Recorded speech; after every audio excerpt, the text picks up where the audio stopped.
Halo semuanya, Assalamualaikum warahmatullahi wabarakatuh. Kembali lagi bersama saya Cynthia Rahayu.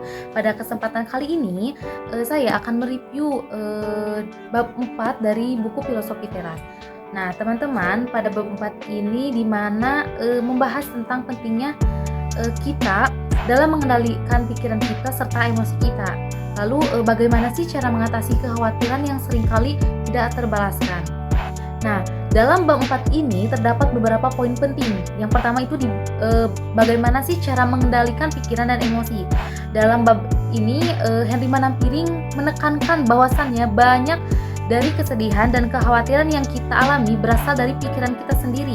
Nah, ia juga mengutip Kena yang menyatakan bahwa kita seringkali membesar-besarkan suatu kesedihan dan terjebak antara masa kini dan juga masa lalu. Henry Manampiring juga mengajak untuk kita berpikir kritis dan mempertanyakan apakah ada bukti nyata mengenai kesusahan dan kekhawatiran yang kita hadapi di masa depan. Poin yang kedua itu ada prinsip stoikisme, di mana Henry Manampiring juga menjelaskan bahwa stoikisme ini mengajarkan kita untuk fokus pada hal-hal yang emang berada dalam kendali kita dan melepaskan kekhawatiran tentang hal-hal yang memang di luar kendali kita.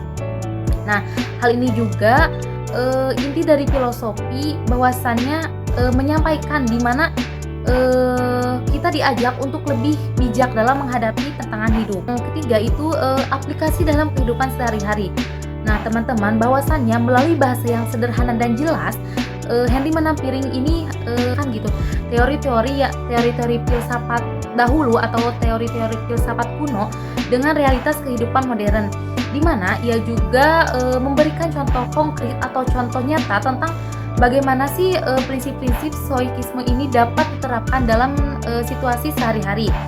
Lalu kita juga diajarkan untuk lebih tenang dan tidak mudah terpengaruh oleh stres.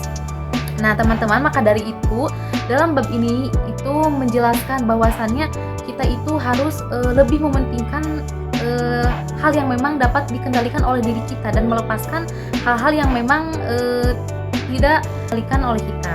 Nah, teman-teman, maka inti dari bab 4 buku Filosofi Teras ini bahwasannya dalam kehidupan itu ada hal-hal yang di bawah kendali kita dan ada juga yang tidak. Orang yang bijak adalah orang yang bisa mengenali kedua kategori ini dalam segala hal dan dalam hidupnya.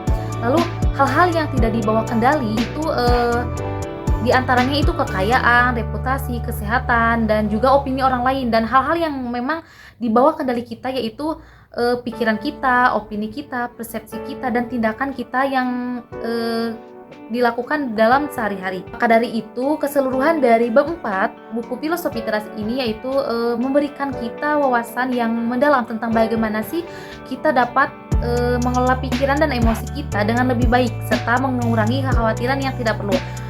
Nah, teman-teman, mungkin dicukupkan sekian review dari buku Filosofi Teras ini pada bab 4. Sampai jumpa di minggu selanjutnya. Wassalamualaikum warahmatullahi wabarakatuh.